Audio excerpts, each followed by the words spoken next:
Hivyo ulivyo leo na kipato unachokipata ni kwa sababu ya thamani ambayo unatengeneza. Na uzuri ni kwamba thamani yako inaweza ikaongezeka ikawa kubwa zaidi kuliko ilivyo sasa hivi. Watu wengi wanafikiri kwamba kulipwa unacholipwa ni bahati tu, lakini ukweli ni kwamba kuna kanuni za kisayansi zimethibitishwa kabisa kwamba kuna namna unaweza ukaongeza thamani yako. Na leo nataka nikwambie funguo 3 unaweza ukazitumia kuongeza thamani yako sasa hivi ili iwe kubwa na maradufu kuliko ambayo ulionayo sasa hivi.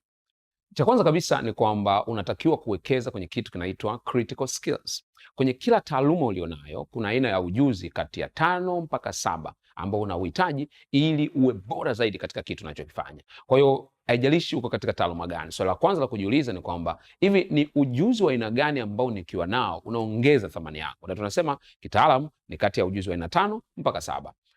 Na unachotakiwa kujua ni kwamba kulingana na mwalimu mzuri kabisa wa mambo ya swala ya kiongozi na ukuaji binafsi katika taaluma anaitwa John Maxwell, alikuja na kanuni moja nzuri sana inaitwa 70-25-5, ambapo alisema 70% ya muda wako unatakiwa utumie katika nguvu zako. Hii tunaita strength zone, vitu gani ambavyo unavifanya kwa ubora sana, na 25% unatakiwa utumie katika growth zone, maana yake ukuze ujuzi wako ambao bado uko chini, na 5% ndio unaitumia katika weak zone, vitu ambavyo wewe ni mdhaifu. Kwa hiyo changamoto ambayo ningependa nikupe leo ni kujiuliza, katika taaluma ulionayo leo, katika kitu unachokifanya leo, unatumia kipaji, unatumia taaluma yako, umeajiriwa, umejiajiri. Swali la msingi la kujiuliza ni kwamba je, ni ujuzi gani ambao ukiwa nao au ukiumaster vizuri utakuletea tofauti kubwa sana katika kitu unachokifanya. Watu wengi sana wanafanya vitu bila kujua aina hii za ujuzi, ndio maana wanatumia muda mwingi sana, lakini matokeo wanayopata yanakuwa ni machache sana.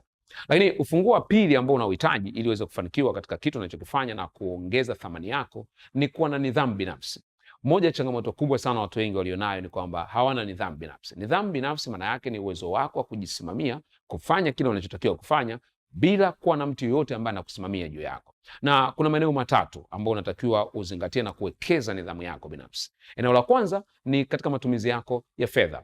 Watu wengi sana wanapata fedha nyingi na zinapita mkononi mwao, lakini hawana nidhamu. Hawana nidhamu ya matumizi, hawana nidhamu ya uwekezaji, hawana nidhamu ya aina yote ile. Watu wengi wanaishi bila hata kuwa na budget ya maisha yao. Hata wewe sijui kama nikikuuliza unatumia kiasi gani kwa kununulia bando kila mwezi ili uniangalie video zangu YouTube, sijui kama unafahamu. Sijui kama unafahamu unatumia kiasi gani kununua airtime. Sijui kama unafahamu kiasi gani unatumia kwa ajili ya nauli za mwezi katika kila mwezi. Kwa hiyo msingi sana ni kujua kwamba unahitaji kuwa na nidhamu kubwa sana inapofika kwenye swala zima la fedha ambazo unazitumia. Lakini eneo la pili la nidhamu binafsi ambao unatakiwa kuwa nayo ni muda. Watu wengi sana wamepoteza muda wao sana. Hawajui kwamba muda ni mali. Ni bora upoteze hata pesa kuliko kupoteza muda, kwa sababu pesa unaweza ukaitafuta, lakini muda ukipita ndio umepita. Kwa hiyo ni vizuri kujipangia ratiba yako ya kila siku, kujua unafanya nini unapoamka mpaka unapokwenda kulala. Usikubali muda wako kuupoteza. Kumbuka muda wako ni maisha yako. Unapopoteza muda, maana yake unapoteza maisha yako ambayo hutayapata tena. Lakini eneo la 3 na la msingi sana ambao unatakiwa kujengea nidhamu binafsi ni eneo la marafiki.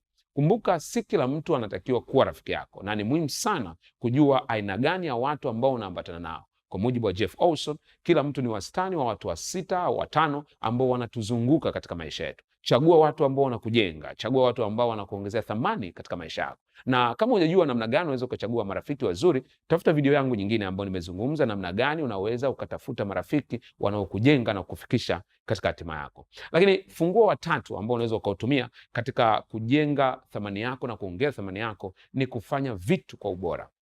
Mtu maarufu sana anaitwa Oprah Winfrey, Marekani mweusi kule nchini Marekani, mwanamama huyu ambaye anamiliki vyombo vingi sana vya habari. Alisema kitu kimoja kizuri sana. Alisema kwa lugha ya Kiingereza, akasema kwamba unapofanya asema if you do things in excellent way is deterrent to sexism and racism. Akimaanisha ukifanya vitu kwa ubora hakuna mtu atakubagua jinsia yako au atakubagua rangi yako. Kwa hiyo namna ya 3 ya kuongeza thamani ni kufanya vitu kwa ubora. Kwa nini usijulikane kama ni mtu ambaye unafanya mambo kwa ubora katika taaluma yako? Unafanya mambo kwa ubora unapokuwa ofisini. Dunia yetu sasa hivi mara nyingi haitafuti watu wenye vyeti, inatafuta watu wanaofanya vitu kwa ubora. Ukiweza kufanya vitu kwa ubora utaongeza maradufu thamani ambayo unayo. Kwa hiyo hapa unatakiwa utengeneze kitu kinaitwa dependability index. Namna gani watu wanaweza wakakutumaini wewe katika unachokifanya katika field yako. Tukisema tunatafuta mpiga picha mzuri, je, jina lako wewe kama mpiga picha linatajwa? Tukisema tunatafuta fundi wa kushona nguo mzuri, je, jina lako linatajwa? Hapo ofisini kwako akisema tunatafuta mtu mwaminifu, je, jina lako linatajwa? Ukiona jina lako halitajwa wanapotafuta watu kwenye field yako, tafsiri yake ni kwamba bado hujaweza kuonyesha namna ya kutumainiwa. Haya mambo matatu kama utaweza kuyafanyia kazi ndani ya mwaka mmoja, yanaweza kuongeza thamani yako maradufu zaidi ya ambayo ulionayo sasa hivi. Kumbuka, thamani yako haiongezeki kwa bahati mbaya. Thamani yako inaongezeka kwa kutengeneza mkakati maalum. Ningependa uniambie hapo chini kwenye comment ni eneo gani katika haya maeneo matatu unataka kuyatumia kuanzia leo kuongeza thamani yako. See you at the top.